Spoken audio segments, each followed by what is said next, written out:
Well, folks, it has happened. We got not one, but two nerfs in Bloodline Heroes of Lithus to both the male Water and Sun and the male Bloom Uncounted.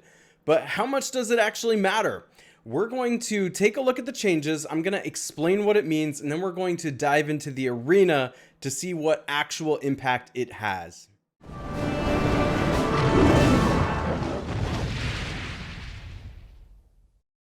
But first, download Gemstone Legends, a mobile RPG puzzle match game. Use the link in the description to start with free stuff, including a bonus hero. Alright, so I'm going to start with the male Water and Sun because not only has this been a champion that's been absolutely dominating the game for the last couple of weeks, but the nerf is also more straightforward as far as the numbers go. The male Bloom Uncounted nerf is a little weird, so I'm going to get to that one later. Let's just take a look at the changes to the male Water and Sun first.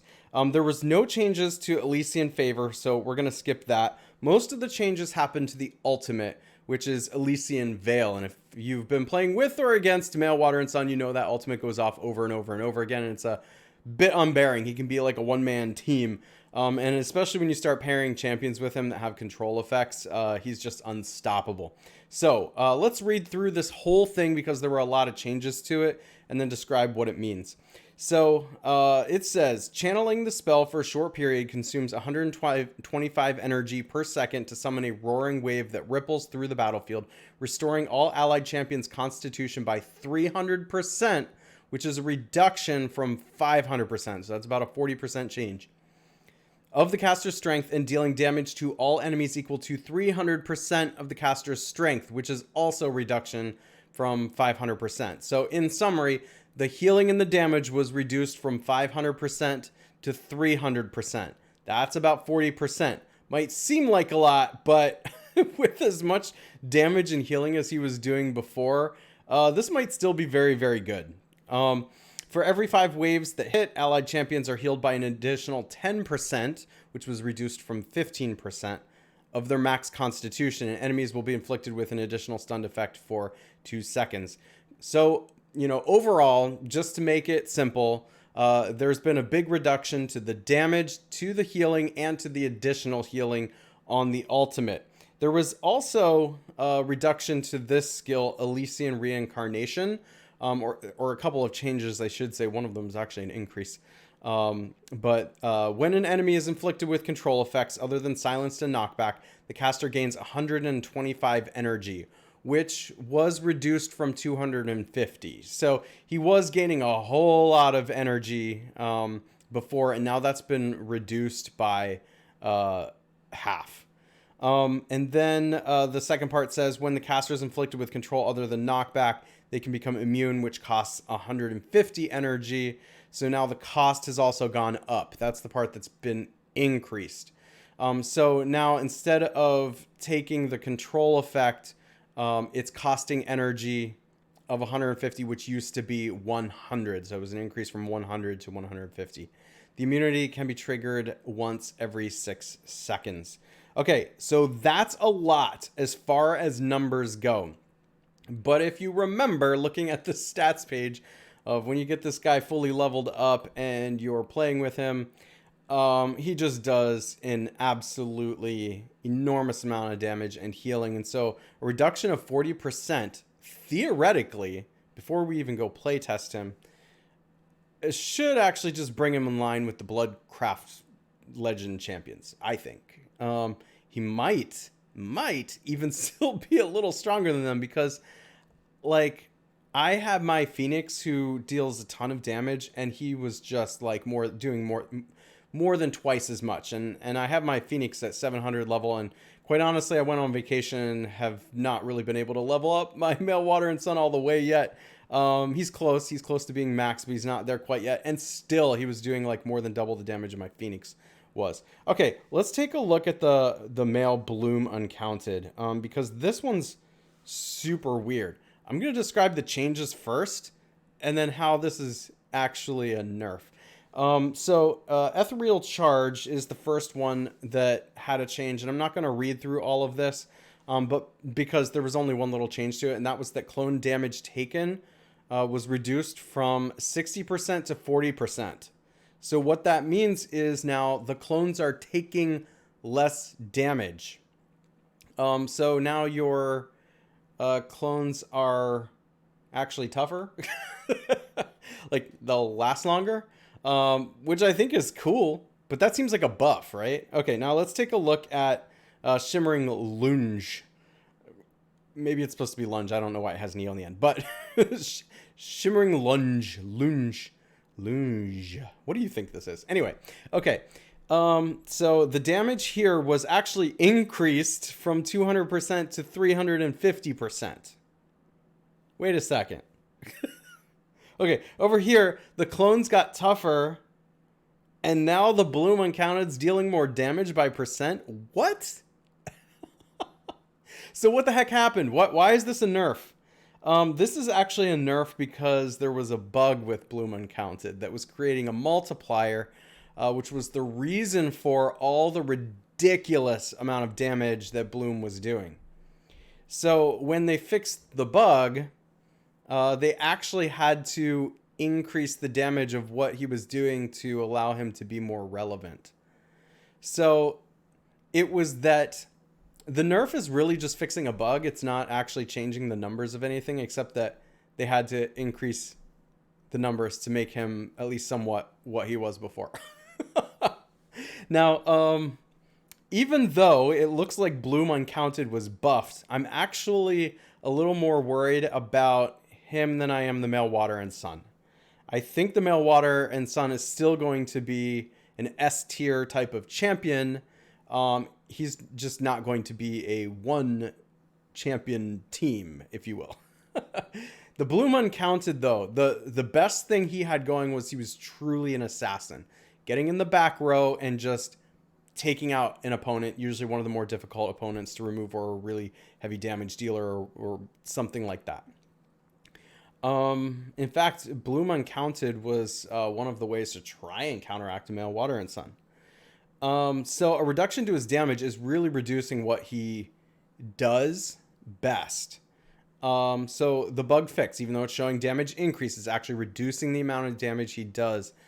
He doesn't do a whole lot other than that. I mean, you do get the card advantage of having the clones on the board, which has always been a strength of that. But now it's more of like an increased constitution type of thing, because they have to now also get rid of the clones in addition to him. I don't know how it's going to play out, though. So let's dive into the arena, and I'm going to face a team here that is much more powerful than my team, but this is one that I had been beating with the Male Water and Sun. You can see that I have the Male Water and Sun, and they don't. So can I still beat this team? Let's see. I've got female Selphos here. The reason I have her is because her trait is really what's enabling Male Water and Sun to go off repeatedly over and over and over again. I got my female Ho. She's got some control effects. The Phoenix, and then I've got my male Bloom here as well. So let's face off and see what kind of damage they're doing. I put it in a little bit slower mode so we can kind of like see exactly what's going on.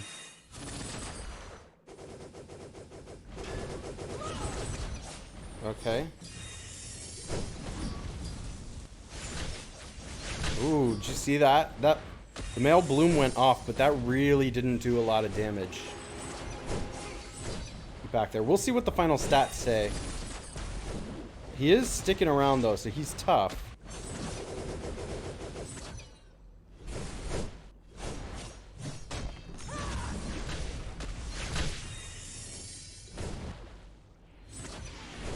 Okay, so I still won.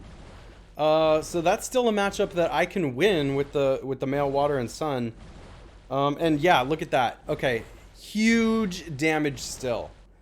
Huge damage by the Male Water and Sun. But look at that male Bloom. That's not a lot of damage. Eee. Actually, you know, if damage is the best thing that male Bloom had going, that's a little worrisome as far as he's concerned. All right, now I'm going to face off against a sort of mirror match. It's not exactly a mirror match, but they do have a Male Water and Sun on the other side. They also have a male Ho instead of a female Ho. They have a female Dvala over there, Phoenix. And so although they're a little more powerful, I do feel like I have the advantage as far as the synergy of my team. But I reposition just a little bit here so you understand what I'm doing. The female hoe gives strength to champions in the back, so I put my male water and sun back there. I think despite the decreased damage that Bloom Uncounted is doing, he's tough, so I put him right up there with the female Davala until he can take himself into the back. But let's see what kind of damage we can do here.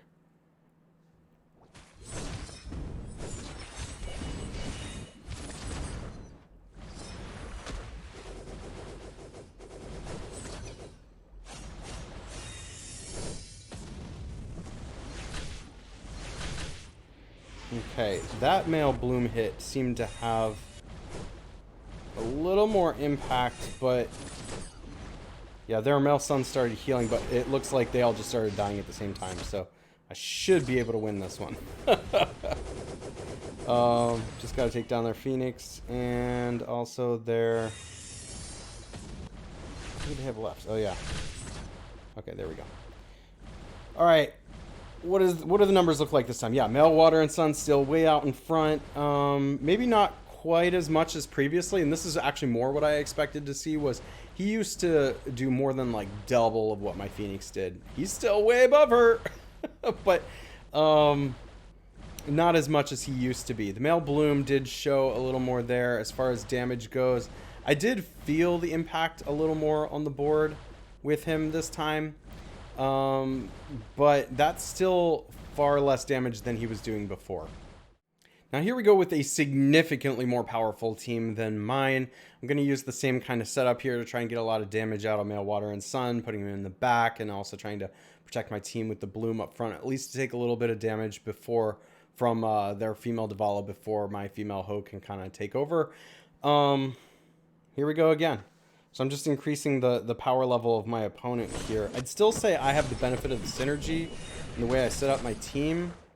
And you do have the benefit of being on offensive, like positioning your team too, and that's really, really important. If you don't believe me, make sure you're subscribed so that you can watch the video where I talk about positioning. That should be coming out in a couple of days. But yeah, here we go again. Okay, so still powerful. I'm thinking this is mostly the doing of the male water and sun though, and less so the Bloom Uncounted. I think unfortunately Bloom Uncounted might be getting relegated to a team 2 or 3. Look at that male water and sun. Wow. And still doing a plethora of healing. All right, so there you have it. And I think we can see, even though this was only 3 matches in the arena, that the nerf to male Bloom, even though it was a bug fix and the percent damage and everything was actually increased, this actually had a bigger impact on his viability than on the male water and sun. So I think what we're going to see is that the male water and sun is still going to dominate the game. I am fearful that the male Bloom is going to get relegated to teams 2 or 3. Or maybe even get fed away to more powerful champions.